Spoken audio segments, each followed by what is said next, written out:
So this is a mirror that has had items placed on top. I'm going to show you how to clean them.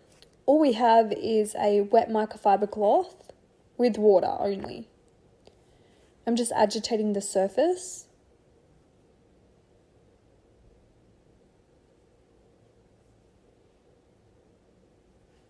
And then I'll get a polish cloth and you'll see me wipe over the spots once. It will dry on its own after you wipe it once.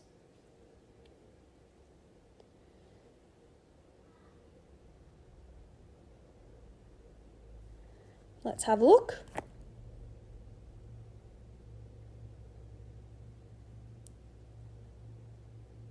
Let's have a look closer.